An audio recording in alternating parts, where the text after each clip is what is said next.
Good morning, students. The next topic we'll study, that is periodicity and periodic properties. Now first we'll see what is periodicity. Now in the lower classes you have studied or heard the term periodic. What do we mean by periodic? Which is repeated after a regular interval. So what is periodicity? The periodic repetition of elements after regular interval. First we'll write down the definition of periodicity. Periodicity का definition लिखेंगे. What is periodicity? The periodic repetition of elements. The periodic repetition of elements having similar properties,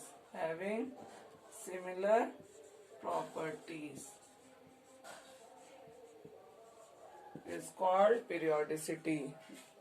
The property which shows that the elements which are having the same property, they are occurring after a regular interval. This trend is known as periodicity.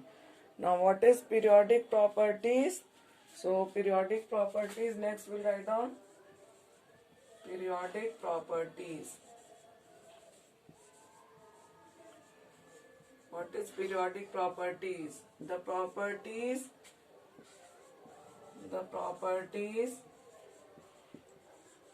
which show regular trend. What is regular trend? Either the properties show the decrease in the property or increase in the property or the similar pattern. So the property will show regular trend on moving down a group or on moving across the period in the periodic table are called periodic properties. So the properties which show regular trend in a group or across a period in periodic table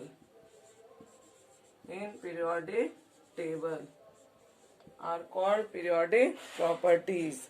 Some of the periodic properties you have studied in class 10th. कुछ periodic properties आप लोग 10th class में पढ़े हैं. Like you have studied atomic size. So atomic size, you know, on moving down the group में आएंगे तो क्या होगा? Atomic size increase करेगा. तो the property they are showing the increasing order. And when we move across a period, then the atomic radius or atomic size decreases. That means it is showing the decreasing trend. So the property which show the regular trend in a group or across a period in periodic table are known as periodic properties.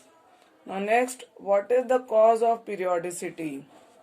What is the cause of periodicity? Next heading you will write first periodicity, periodic properties. Next आप heading डालेंगे cause of periodicity. Why there is a same pattern after a certain interval of time? क्यों जो elements same pattern show करते हैं कुछ interval के बाद? ठीक है, तो क्यों properties same show करते हैं? Because of having the similar electronic configuration. So cause of periodicity, that is similar electronic configuration after regular interval के बाद जो सेम इलेक्ट्रॉनिक कॉन्फ़िगरेशन एलिमेंट्स जो है वो शो करते हैं और उसी की वजह से उनकी जो प्रॉपर्टीज होती हैं वो क्या हो जाती हैं? सेम हो जाती हैं. So this is the main cause of periodicity, that is having the similar electronic configuration. Now after these terms we will study what are the main factors which cause this periodicity or which affect the periodic properties. So there are three factors, that is atomic size, screening effect or also known as shielding effect, and effective nuclear charge. The factors which affect the periodic properties. लेकिन atomic size हम लोग जो है as a periodic property पढ़ेंगे, तो atomic size अभी explain नहीं करेंगे. First I will explain you the screening effect and Z effective or effective nuclear charge. So let us see the two factors which affect the periodic properties. Now the next topic we will study, that is screening effect. पहले ये पढ़ लेंगे तभी हमको समझ में आएगा कि कैसे प्रॉपर्टीज जो है वो वेरिएशन शो कर रही है, because these two terms are used often, screening effect and effective nuclear charge. So first we'll see the screening effect, or screening effect or also known as shielding effect. Screening effect or shielding effect. Now what is screening effect or shielding effect? So suppose this is nucleus. In the nucleus we have the nucleus has the positive charge. The positive charge is due to the presence of proton, and the number of proton is also known as atomic number, and atomic number we represent by Z. So atomic number that is represented by Z, and whatever the positive charge is present on the nucleus, nucleus पे जो भी positive charge present है वो किसकी वजह से present है, proton की वजह से present है, and the number of proton is known as atomic number, और atomic number को हम किससे represent करेंगे, Z से. Now suppose this is the first shell, this is the second shell. ठीक है, in the first shell 2 electrons are present. In the first shell 2 electrons are present, and in the second shell many electrons are there. I am showing only the one. Now what is the case in a multi-electron system, not in a uninuclear electron system, in multi-electron system.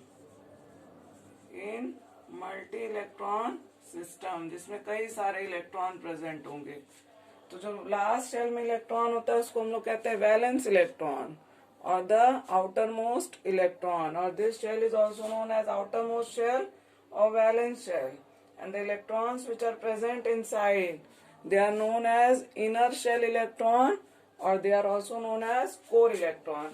इस electron को हम क्या कहेंगे, valence electron कहेंगे. ये पढ़े हुए आप लोग पहले भी, वैलेंस शेल में जो इलेक्ट्रॉन्स होते हैं उनको हम लोग कहते हैं वैलेंस इलेक्ट्रॉन, और जो इलेक्ट्रॉन अंदर प्रेजेंट होंगे they are known as core electron, core electrons और inner shell electrons, inner shell electrons. Now what happens, you know that the nucleus is positively charged and electron is negatively charged. So there is a force of attraction between the two oppositely charged particles. So there is attraction between electron and nucleus. Electron और nucleus के बीच में क्या रहेगा, attraction रहेगा. ठीक है, and there is a, here you can write down attractive force. There is attraction between the nucleus and electron, and you know that the electron the charge is negative, both are having the same charge, so there will be the repulsive force. Here in case of electron and electron there will be repulsive force, and due to this repulsive force electron क्या कर रहा है, repel कर रहा है valence electron को. Inner core के electron क्या कर रहे हैं, वैलेंस शेल इलेक्ट्रॉन को रिपेल कर रहे हैं, यानी कि क्या कर रहे हैं, न्यूक्लियस से दूर कर रहे हैं, न्यूक्लियर अट्रैक्शन से दूर कर रहे हैं. So they are decreasing the nuclear attraction. और डिक्रीज कैसे कर रहे हैं, बाय एक्टिंग अ शील्ड. ये एक तरह से क्या कर रहे हैं, शील्ड की तरह एक्ट कर रहे हैं, एक तरह से स्क्रीन की तरह एक्ट कर रहे हैं. They are providing the screen, they are screening the nuclear attraction. As a result, the attraction on the valence electron will be less. Valence electron के ऊपर जो है न्यूक्लियर अट्रैक्शन कम हो जाएगा. क्यों कम होगा, due to the presence of core electrons which are acting as a shield. So what will be the definition of screening effect. Screening effect का क्या डेफिनेशन होगा, the decrease in nuclear attraction, the decrease in nuclear attraction on valence electron, or electrons due to screening of inner core electrons, due to screening of inner core electrons is called screening effect. ठीक है, this is all about the screening effect. What is screening effect?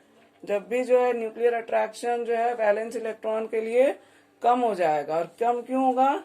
क्योंकि inner core electron और valence electron के बीच में repulsive force act कर रहा है, which is in opposite direction to the attractive force. तो जो इनर कोर इलेक्ट्रॉन है, they are acting as a shield, they are acting as a screen. उसको ढक ले रहे हैं अट्रैक्टिव पावर को, न्यूक्लियस के अट्रैक्शन को कम कर दे रहे हैं. और इसी न्यूक्लियर अट्रैक्शन जो कम हो रहा है उसी को हम क्या कह रहे हैं? Screening effect. स्क्रीनिंग तो हो गया शील्ड की तरह काम करना, और उसका प्रभाव क्या पड़ रहा है कि जो है न्यूक्लियर अट्रैक्शन कम हो जा रहा है. और यही जो न्यूक्लियर अट्रैक्शन कम हो रहा है इसी को हम लोग क्या कहेंगे? Screening effect.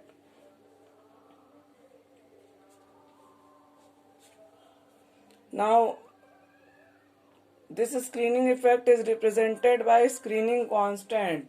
ये आप पढ़ेंगे, the screening effect that is represented by, या इसको हम डिटरमाइन कर सकते हैं, उसके लिए एक टर्म यूज करते हैं, that is screening constant और shielding constant. ठीक है, that is known as, उसको रिप्रेजेंट करेंगे सिग्मा से. And this sigma can be calculated by the rule, that rule is known as Slatter's rule. And this Slatter's rule that is not in your course में नहीं है. ठीक है, screening effect can be measured in terms of screening constant. screening constant के term में हम लोग इसको मेजर कर सकते हैं, and that is screening constant is represented by sigma. और किस रूल से हम लोग कैलकुलेट करते हैं? Slatter rule से. Till 12th it is not in your course and not given in NCERT syllabus also.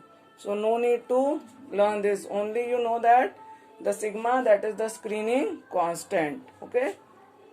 Now in case of the orbital, the order of screening effect by the orbitals का जो screening effect का order क्या होगा?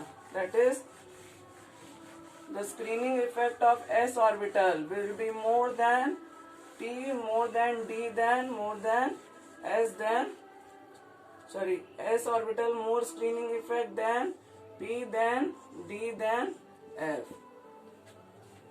जो भी orbitals का screening effect है वो क्या करता है? ये ऑर्डर फॉलो करता है. क्यों? क्योंकि जो s ऑर्बिटल है, that is due to the, this is the decreasing order of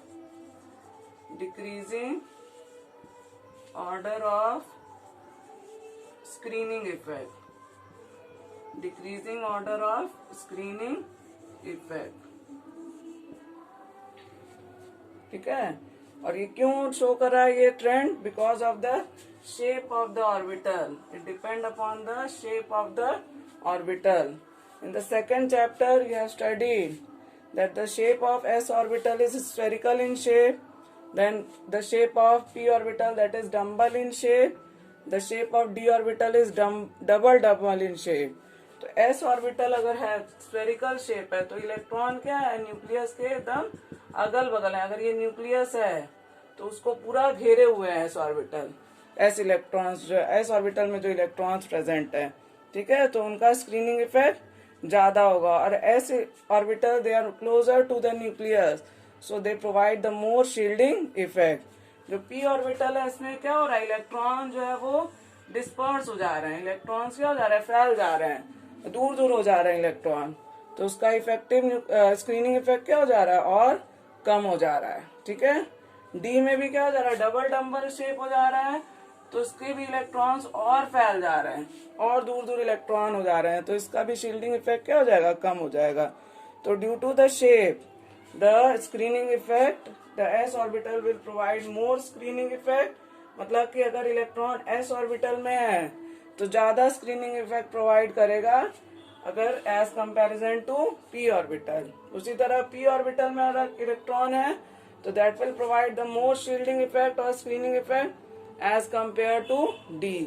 यानी सबसे ज्यादा कौन से इलेक्ट्रॉन्स किस ऑर्बिटल में स्क्रीनिंग इफेक्ट प्रोवाइड करते हैं, that is a s subshell और s ऑर्बिटल, और किसमें सबसे कम और पुअर शील्डिंग इफेक्ट होगा, इन case of f orbital. So this is the order of decreasing order of screening effect in respective orbitals. Now the second factor, that is effective nuclear charge. Effective nuclear charge. Effective nuclear charge. What is effective nuclear charge? The net nuclear charge. The net nuclear charge, the net nuclear charge experienced by the net nuclear charge experienced by a given electron is called effective nuclear charge. इसको देखेंगे, this can be explained with the help of one formula, Z effective। इसको हम लोग represent किससे करते हैं, Z effective। ठीक है, Z effective हो गया हमारा नेट न्यूक्लियर चार्ज, और उसको निकालेंगे कैसे, Z that is atomic number और the actual nuclear charge। ठीक है, ये क्या हो गया, this is our actual nuclear charge, actual nuclear charge, actual nuclear charge. ठीक है, actual nuclear charge minus screening constant. जो भी हमारा स्क्रीनिंग इफेक्ट की वजह से न्यूक्लियर अट्रैक्शन कम हुआ है, उस न्यूक्लियर अट्रैक्शन को हम अगर एक्चुअल न्यूक्लियर चार्ज में से कम कर देंगे तो जो ओवरऑल इफेक्ट न्यूक्लियर चार्ज होगा, that is known as Z effective. Clear? So this is net nuclear charge या overall nuclear charge, net nuclear charge, and how you will find the net nuclear charge, that is from actual nuclear charge, means जो है Z से हम लोग atomic number से कितना minus कर देंगे, स्क्रीनिंग कांस्टेंट को निकाल देंगे, सब्ट्रैक्ट कर देंगे, तो जो भी न्यूक्लियर अट्रैक्शन होगा उसको हम क्या कहेंगे, Z effective. And Z effective is always less than Z। Z effective जो है हमेशा Z से क्या होगा, कम होगा। And Z effective is inversely proportional to screening constant और screening effect. Z effective is inversely proportional to screening effect. If screening effect is more, then the Z effective will be less, and if screening effect is less, then the Z effective will be मोर। जितना ज्यादा screening effect होगा, जितना core electron या inner electron जो valence electron को nuclear attraction से screen करेंगे, तो उसके ऊपर जो है न्यूक्लियस का अट्रैक्शन क्या होगा, उतना ही कम होगा। और उसी तरह अगर हम स्क्रीनिंग इफेक्ट को कम कर देंगे, अगर इनर इलेक्ट्रॉन्स जो है कम स्क्रीनिंग इफेक्ट प्रोवाइड कर रहे हैं, कम स्क्रीन कर रहे हैं वैलेंस इलेक्ट्रॉन को, तो इफेक्टिव न्यूक्लियर चार्ज उतना ही ज्यादा होगा। So the Z effective is inversely proportional to screening effect. So mainly these two factors affect all the periodic properties. And third factor is also there, that is atomic radius. तो atomic radius हम लोग पढ़ेंगे as one of the periodic properties.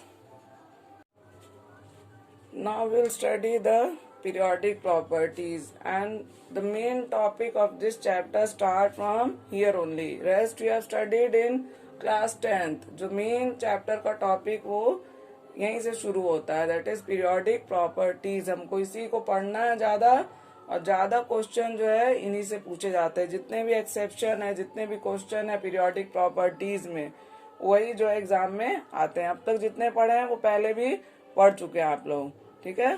So in periodic properties what will study atomic size, ionisation enthalpy, electronegativity, electron affinity, metallic character, non-metallic character. All these properties we will study, and how the elements show the variation of these properties in a group or across the period. Now the first property we will study, that is atomic radius. पहला property हम लोग पढ़ेंगे atomic radius, or also known as atomic size. Atomic radius or atomic size. Now what do you mean by atomic radius or atomic size? ये भी पहले पढ़े हुए हैं, क्या पढ़े हुए हैं? That is the distance from the nucleus to the last shell or the valence shell. जो outer most shell में इलेक्ट्रॉन प्रेजेंट होता है उसको हम लोग कहते हैं वैलेंस इलेक्ट्रॉन, और the distance from the nucleus, center of the nucleus to the valence electron or valence shell is known as atomic radius. ये हम लोग 9th 10th में ये डेफिनेशन पढ़े हुए हैं, बट 11th में सेकंड चैप्टर में आप लोग पढ़े हैं कि एटम का जो है इलेक्ट्रॉन, क्या electron is a wave nature. Electron का नेचर कैसा है? Wave nature. So the boundary of the nucleus is not, sorry, boundary of the atom is not well defined. Electron is a wave, and it move like wave, and atomic boundary of atom is not, boundary of atom is not well defined. Boundary of atom is not well defined. तो हम लोग कैसे इसका निकालेंगे atomic size?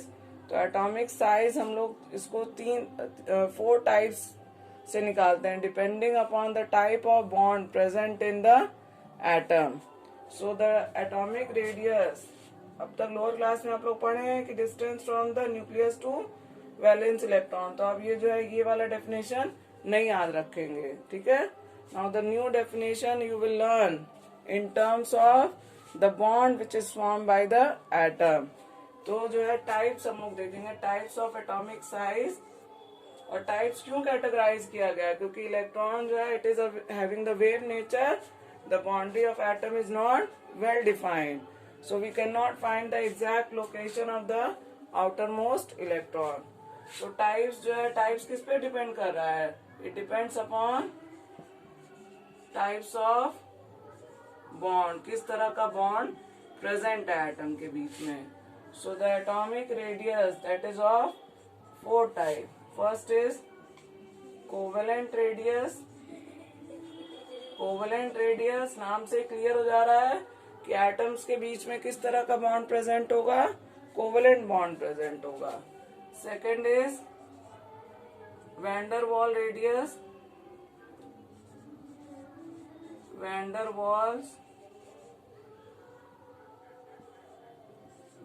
Waals radius. And third is, तो van der Waal radius यानी कि atoms के बीच में van der Waal force of attraction है, या van der Waal bond present है। Third is metallic radius. Third is metallic radius, that means metallic bond is present. और फोर्थ हमारा क्या हो गया? Ionic radius, that means ionic bond is present, or the atoms are in the form of ions. So depending upon the types of bond or the nature of bonding, the atomic radius can be classified into 4 types. 4 types में आप classify कर सकते हैं, that is covalent radius, van der Waal radius, metallic radius and ionic radius. Now we will see one by one all the types of radius. Now first we'll see the covalent radius. First type of atomic radius, it is covalent radius. इसमें definition वगैरह नहीं learn करने की जरूरत है। Main हम लोग देखेंगे कि कौन सा एलिमेंट कोवेलेंट रेडियस शो करेगा, कौन सा एलिमेंट जो है वैंडर वॉल रेडियस शो करेगा, कौन सा एलिमेंट जो है मेटालिक रेडियस शो करेगा, कौन जो है आयनिक रेडियस शो करेगा। तो इट इज क्लियर कि कोवेलेंट रेडियस ज्यादातर कौन शो करेंगे, नॉन मेटल्स जो है दे will show the covalent radius. ठीक है, मेटालिक रेडियस कौन शो करेगा, जो मेटल है वो जो है मेटालिक रेडियस शो करेगा। वैंडर वॉल रेडियस जितने भी गैसेस हैं, गैसेस और the noble gases they will show the van der Waals radius. ठीक है, जिसमें van der Waals force of attraction होगा। And ionic radius is shown by the ions. तो हम लोग देखेंगे कौन सा एलिमेंट शो कर रहा है और उसके बाद उसको हमको अरेंज करना होगा, या तो इंक्रीजिंग ऑर्डर में या फिर डिक्रीजिंग ऑर्डर में। तो बेसिकली हमको यहाँ डेफिनेशन नहीं लर्न करना है, we have to see what they mean and which element will show the covalent radius. So what is covalent radius? So suppose there is two atom, जो कोई atoms हैं जिनके बीच में covalent bond बना, this is the nucleus. Suppose the two atoms are there, atom A and atom A. Two atoms are there, दोनों atoms जो है same ही element के हैं, तो इसको क्या कहते हैं, homonuclear diatomic molecule. They are known as homonuclear, means same nucleus, diatomic molecule. So in case of homonuclear diatomic molecule के बीच में what is covalent radius? The distance between the two nuclei के बीच का जो distance हो गया वो क्या हो गया, that is the distance between A and A. तो distance between A and A that is divided by 2, that is the radius of A. So what is covalent radius? That is half the internuclear distance between the two covalently bonded atoms. कोई भी दो atom जो covalently bonded हैं उनके बीच का half distance that is known as the covalent radius or the atomic radius for particular that atom. और ये किस केस में है, that is in case of homonuclear diatomic molecule. और इसका एक एग्जांपल देख लेंगे, कौन सा एग्जांपल देखेंगे, क्लोरीन मॉलिक्यूल का। इन case of chlorine molecule what is the covalent radius of chlorine? तो क्लोरीन का केस में अगर दोनों क्लोरीन है तो क्लोरीन का जो डिस्टेंस बिटवीन क्लोरीन है, डिस्टेंस दो क्लोरीन एटम के बीच का डिस्टेंस कितना है, दैट इज 198 पिकोमीटर। ठीक है, distance between two chlorine atoms which are covalently bonded that is 198 picometre. तो जो है रेडियस ऑफ क्लोरीन का जो रेडियस कितना हो जाएगा, that is 198 divided by 2, that is how much, it will come 99 picometre. 99 picometre. For example करके एक एग्जाम्पल लिख लेंगे। Example, the covalent radius of chlorine. Now suppose the atom changes, here atom A is there, here atom B is there। अगर atom A है और atom B है तो homonuclear की जगह क्या हो जाएगा, हेट्रोन्यूक्लियर। हेट्रो मीन्स डिफरेंट, तो होमोन्यूक्लियर की जगह हम लोग क्या लिख लेंगे, this is heteronuclear diatomic molecule. तो हेट्रोन्यूक्लियर डायटोमिक मॉलिक्यूल के बीच में भी सेम फॉर्मूला है, लेकिन जो है फॉर्मूला क्या हो जाएगा, that is the distance between A and B हो जाएगा। यहाँ पे क्या हो जाएगा, distance between A and B, ठीक है, divided by 2, distance between A and B divided by 2। और ये distance between A and B का कैसे निकालेंगे, sorry with this formula we will not find out, इसको निकालेंगे दूसरे तरह से। Distance between A and B that is equal to radius of A plus radius of B। ठीक है, हेट्रोन्यूक्लियर डायटोमिक मॉलिक्यूल के केस में क्या करेंगे, distance between A and B, और distance between A and B क्या है, RA, radius of A plus radius of B। तो इस केस में हमको क्या पता होगा, हमको बॉन्ड लेंथ, इसको हम क्या कहते हैं, बॉन्ड लेंथ। तो हमको बॉन्ड लेंथ पता होगा और एक एटम का हमको रेडियस पता होगा, तभी हम दूसरे एटम का रेडियस निकाल पाएंगे। एग्जाम्पल हम लोग ले रहे हैं HCl का एग्जाम्पल, ठीक है। HCl is hetero atomic diatomic molecule, heteronuclear. तो अगर ये हाइड्रोजन है, ये क्लोरीन है, ठीक है। तो हमको HCl के हाइड्रोजन और क्लोरीन का बॉन्ड लेंथ पता होगा, ठीक है। और क्लोरीन का रेडियस प्लस हाइड्रोजन का रेडियस। तो अगर हमको हाइड्रोजन का रेडियस निकालना है तो distance bond length of hydrogen and chlorine minus the radius of chlorine, यानी कि हमको बॉन्ड लेंथ पता होना चाहिए और एक एटम का रेडियस पता होगा, तभी हम दूसरे एटम का रेडियस निकाल पाएंगे। So this is the case for heteronuclear diatomic molecule. तो जहां पर भी सिंगल कोवलेंट बॉन्ड प्रेजेंट होगा उस केस में हम लोग क्या निकालेंगे, कोवलेंट रेडियस डिटरमाइन करेंगे। Now next is the van der Waals radius. Next type of atomic radius, that is van der Waals radius. Now what is van der Waals radius? Van der Waals radius, second type of atomic radius. So suppose here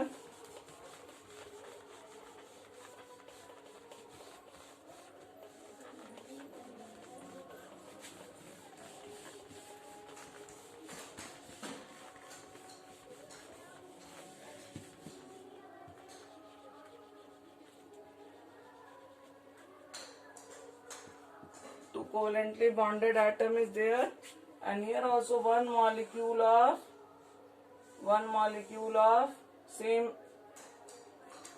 same element, ठीक है। one more molecule of same element. So what is the van der Waals radius? Now the van der Waals radius, this is also A atom and this is also A atom. So the distance, half the internuclear distance between the two non-bonded atoms.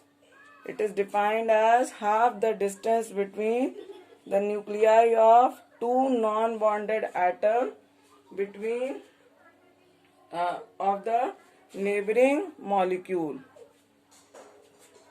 Half internuclear, जो ये distance हो गया, इसका जो half है, इसका जो half होगा that is the van der Waals radius. So half internuclear distance between to non bonded, covalent में कोवलेंट बॉन्ड प्रेजेंट था, लेकिन यहाँ पे ये दोनों जो है बॉन्डिंग नहीं प्रेजेंट है. ये एक मॉलिक्यूल है, ये दूसरा मॉलिक्यूल है. Between two non bonded nuclei of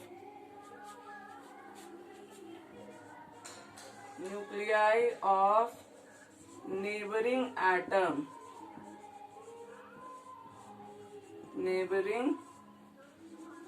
nuclei of neighboring atoms in a molecule is known as van der Waals radius. Now the van der Waals radius for chlorine का हम लोग वैन डर वाल रेडियस देखेंगे. अभी chlorine का मैंने covalent radius बताया, इसलिए van der Waals radius भी किसका देखेंगे, क्लोरीन का ही देखेंगे. तो suppose this is the one molecule of chlorine. ये क्लोरीन का एक मॉलिक्यूल है Cl2 और ये क्लोरीन का दूसरा मॉलिक्यूल है, दिस इज ऑल्सो Cl2. तो दोनों क्लोरीन मॉलिक्यूल के बीच में जो डिस्टेंस है, क्लोरीन मॉलिक्यूल के नेबरिंग एटम के बीच का जो डिस्टेंस है, उसका जो हाफ है that is the van der Waals radius. So the distance between the two non-bonded chlorine atom is 360 picometer. Distance between, for example करके लिख लेंगे, distance between two non-bonded atoms of chlorine is 360 picometer. therefore van der Waal radius of chlorine, van der Waal radius of chlorine is equal to कितना हो जाएगा 360 divided by 2 that is 180 picometre, that is 180 picometre. So you know that the covalent radius of chlorine कितना आ गया 99 picometre और van der Waals radius कितना हो गया 180 picometre. So you can tell कौन सा रेडियस बड़ा होगा, वैन डर वाल रेडियस बड़ा होगा कि कोवेलेंट रेडियस बड़ा होगा. So you can see from the data also, or you can see from the diagram also, that the van der Waal radius that is larger than covalent radius. Van der Waal radius that is larger than covalent radius. और ये दोनों ही radius किसमें present होते हैं, they are present in non metals. ये किसमें present होते हैं, नॉन मेटल्स में प्रेजेंट होते हैं. यानी कि नॉन मेटल्स में हम लोग क्या निकालेंगे, कोवेलेंट रेडियस निकालेंगे अगर कोवेलेंट वॉल प्रेजेंट है, मॉलिक्यूल प्रेजेंट है, और नहीं तो क्या निकालेंगे, वैन डर वाल रेडियस निकालेंगे. वैन डर वाल रेडियस ज्यादातर किसमें निकालते हैं, नोबल गैसेस में.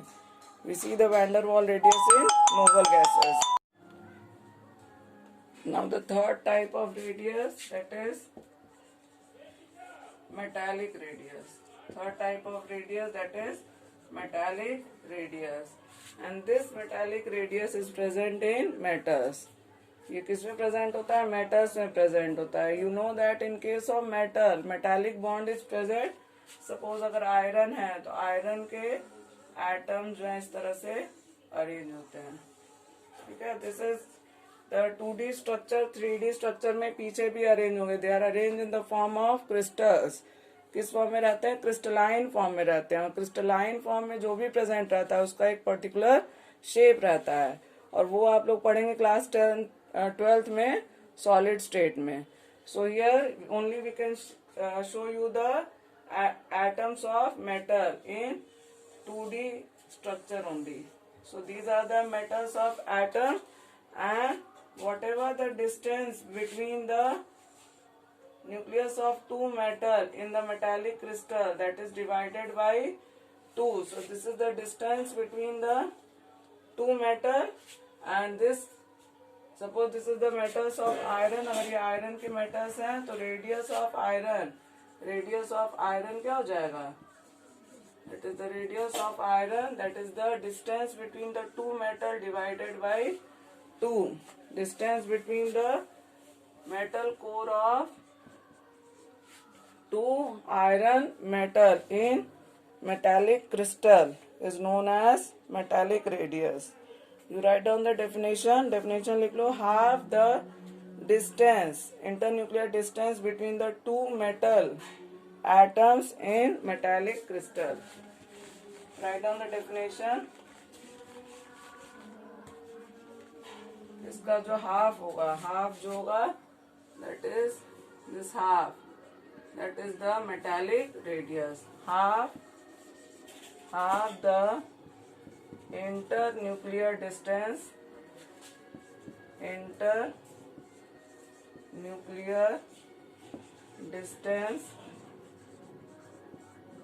Between two metal atoms in metallic crystals. In two atoms in metallic crystals is called metallic radius. Now metallic radius of copper. Copper का metallic radius दिया हुआ है. For example, you can write down the metallic radius of copper. The distance between the two copper metal के बीच का जो distance है वो कितना है, that is the distance between the two copper metal, that is 256 picometer. 256 picometer. So what will be the radius of copper? Copper का radius कितना हो जाएगा, that is 256 divided by 2. 256 को हम लोग 2 से divide कर देंगे. So what will be the answer? The answer will be 128 picometer. Answer is 128 picometer. And all this we can determine with the help of instrument. ये सब हम लोग डाटा कहाँ से कलेक्ट करते हैं? ये हम लोग एक्सपेरिमेंटली डिटरमाइन कर सकते हैं by using the technique that is known as X ray crystallography. X ray crystallography technique से सबका हम लोग रेडियस जो है वो निकाल सकते हैं. अब तीनों में से बताएंगे कि कौन सा रेडियस जो है वो बड़ा होगा, फिर उससे छोटा कौन सा होगा और सबसे छोटा कौन सा. अगर हमको तीनों को अरेंज करना हो तो how we can arrange? You can tell how what will be the order of covalent radius, van der Waals और मेटालिक रेडियस. सबसे बड़ा रेडियस कौन सा होगा? वैन डर वाल रेडियस जो है वो सबसे बड़ा होगा. वैन डर वाल रेडियस के बीच में बाद कौन सा रेडियस आएगा? मेटालिक रेडियस आएगा या फिर कोवेलेंट रेडियस आएगा. तो मेटालिक रेडियस में एटम्स पास पास लगे हुए हैं, लेकिन कोवेलेंट रेडियस में देखें कि एटम्स जो है वो क्या करते हैं? ओवरलैप करते हैं. There is a sharing of electron, as a result there is a overlapping of the orbital. और उसकी ऑर्बिटल की ओवरलैपिंग की वजह से क्या होता है? एटम जो है वो पास आते हैं. तो किसका साइज बड़ा होगा? Metallic radius. Metallic radius is also known as crystal radius. So next, metallic radius का साइज बड़ा होगा और सबसे छोटा किसका रेडियस होगा? Covalent radius. कोवेलेंट रेडियस सबसे कम होगा. तो अगर कंपैरिजन के लिए दे रहा है कोई भी एलिमेंट का कि रेडियस को कंपेयर करिए, एटॉमिक साइज को कंपेयर करिए, तो कैसे कंपेयर करेंगे? उस एलिमेंट में हम लोग देखेंगे कि कौन सा रेडियस हम लोग डिटरमाइन कर सकते हैं उस एलिमेंट का. वैन डर वाल रेडियस निकाल सकते हैं कि मेटालिक रेडियस निकाल सकते हैं कि कोवेलेंट निकाल सकते हैं. And using that we will arrange the elements in increasing or decreasing order of their size. Now we'll see the variation of atomic size. Now the next heading will write down the variation of atomic size. Variation of atomic size. How the atomic size vary in group or in period. Now the first point, that atomic size increases or decreases in group. So atomic size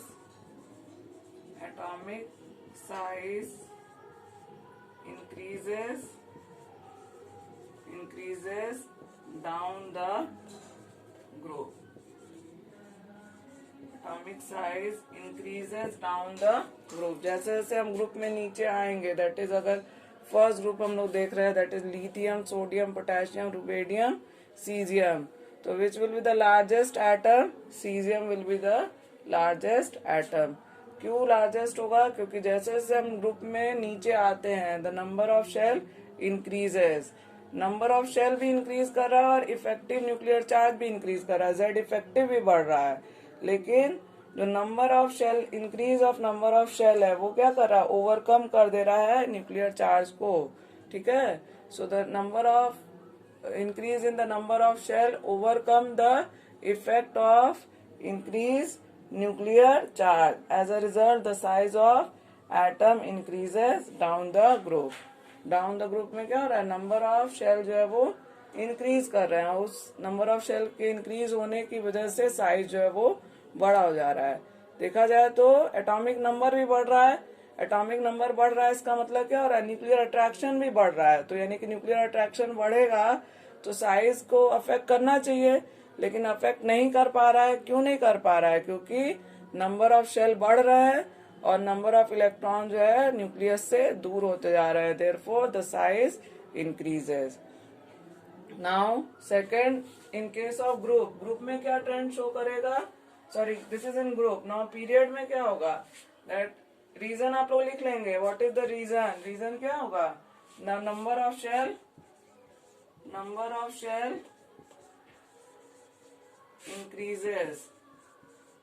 increases which overcome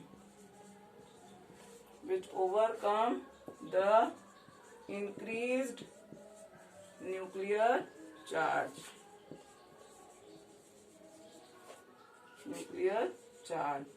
Which overcome the increased nuclear charge. ठीक है. Second देखेंगे कि period में क्या trend show करता है. तो period में क्या होगा, atomic size decreases, atomic size decreases across the period.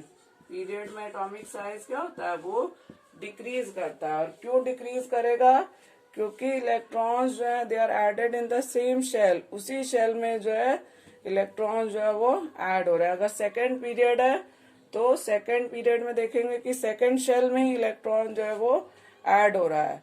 तो यहाँ पर क्या हो जा रहा है, इफेक्टिव न्यूक्लियर चार्ज या nuclear charge is more, and as nuclear charge is more and therefore there is a contraction in the size, as a result the atomic size decreases. So reason यहाँ पे क्या लिख लेंगे, because there is increase in nuclear charge, electrons are added in the same shell, as a result there is increase in nuclear charge.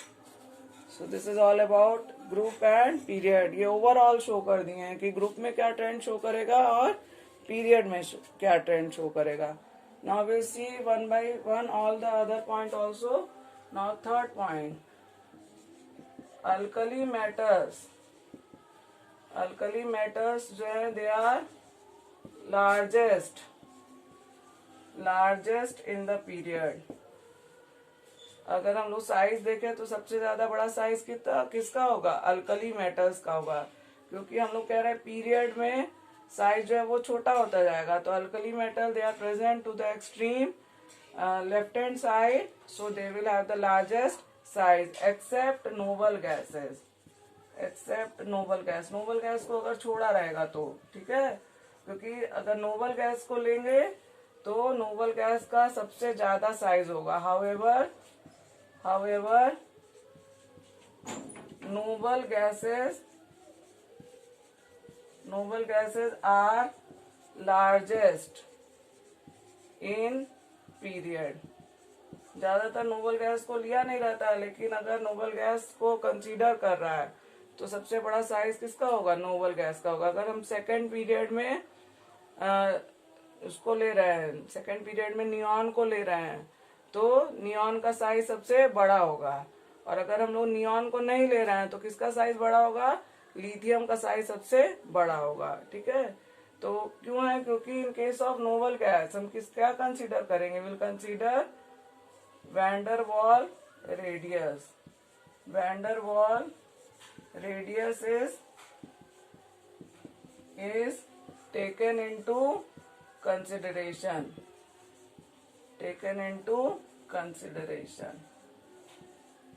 इसीलिए अगर देखा जाए तो पीरियड में साइज डिक्रीज होना चाहिए, तो नोबल गैस का भी साइज क्या होगा, सबसे छोटा होना चाहिए, लेकिन सबसे छोटा नहीं होता है, क्योंकि noble gases they are present in the atomic form, non bonded form. और नॉन बॉन्डेड फॉर्म में आप लोग देखे क्या रेडियस हम लोग लेते हैं, वैंडरवाल रेडियस लेते हैं। So the noble gases they are the largest in the period.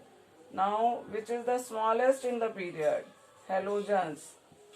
सबसे छोटे कौन से होंगे, halogens are the smallest in size. Halogens का साइज क्या होगा, स्मॉलेस्ट होगा। ठीक है, the size of the halogens will be smallest.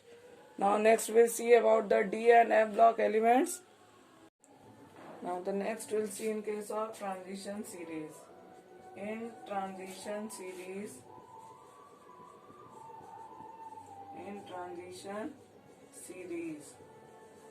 that is in D block, the decrease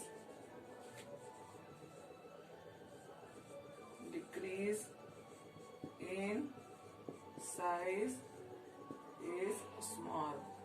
तो देखेंगे पीरियड में जो है साइज डिक्रीज होना चाहिए, लेकिन ट्रांजिशन सीरीज में डिक्रीज नहीं होता है। It is not showing a regular pattern. First it decreases, then remain constant, and after that increases. So I will explain you with the help of only one series. We see the first series, that is 3D series. 3D series में हम लोग देखेंगे कौन कौन से elements present है 3D series में। That is scandium, titanium, vanadium, chromium, manganese, iron, cobalt, nickel, copper and zinc. These elements are present in 3D series.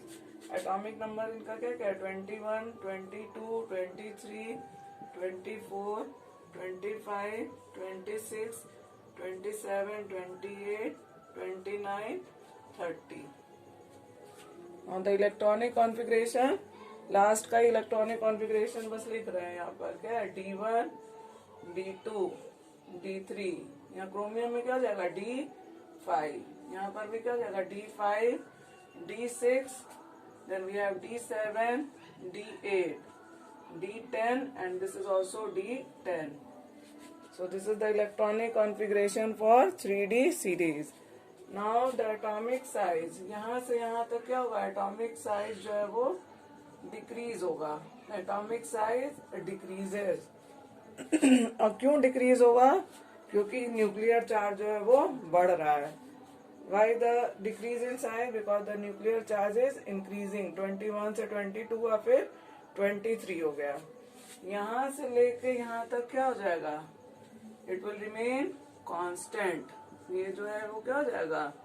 Constant हो जाएगा. अभी एक्सप्लेन करेंगे क्यों कांस्टेंट होगा. और यहाँ से यहाँ तक जो है वो साइज क्या होगा? एटॉमिक साइज जो है फिर वो बढ़ जाएगा.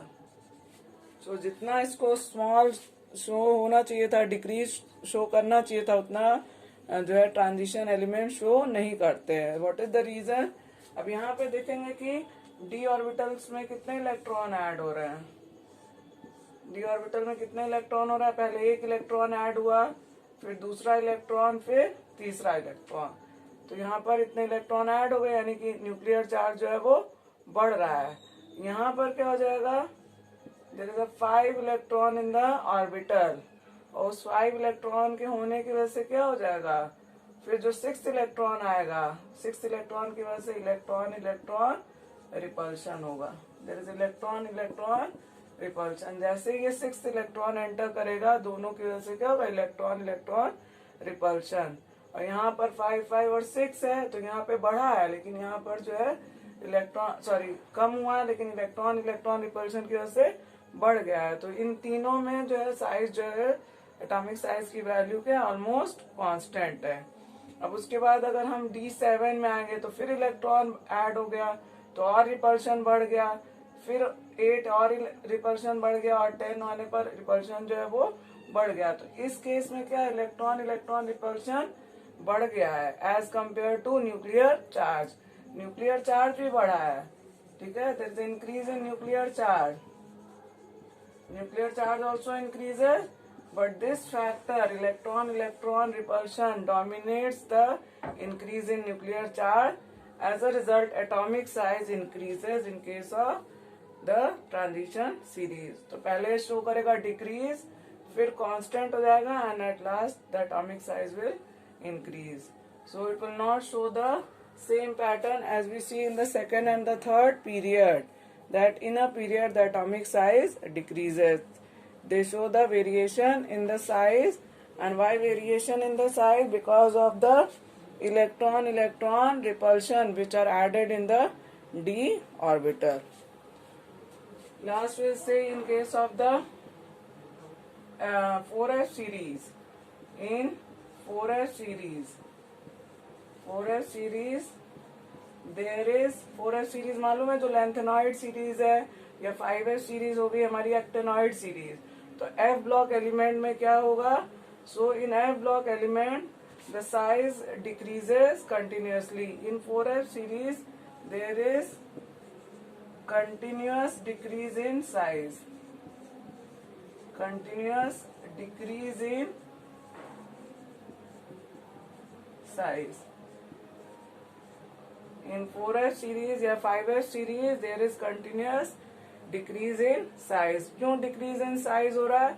क्योंकि F ब्लॉक एलिमेंट में न्यूक्लियर चार्ज जो है वो बढ़ रहा है, और शील्डिंग इफेक्ट जो है वो कम हो रहा है. शील्डिंग इफेक्ट कम क्यों हो रहा है? किसकी वजह से? Because the electrons are present in 4f orbital. और पढ़े हैं कि 4f orbital they provide the poor shielding effect. So there is a continuous decrease in size, and this decrease in size is known as lengthenoid contraction. This is known as lengthenoid contraction या actinoid contraction. क्यों ये word use हुआ है? क्योंकि size जो है जितना decrease होना चाहिए उससे ज्यादा डिक्रीज हो रहा है. और क्यों डिक्रीज हो रहा है? Due to poor shielding effect of या screening effect of f orbital. Due to poor shielding effect of f orbitals. Now this is all about the atomic size. Now there are some questions based on the atomic size that we'll solve next time, and the next topic we'll study, that is ionic radius. This is all about today. I hope you like the discussion or the description, and if you have any problem you can ask me through your message. Thank you.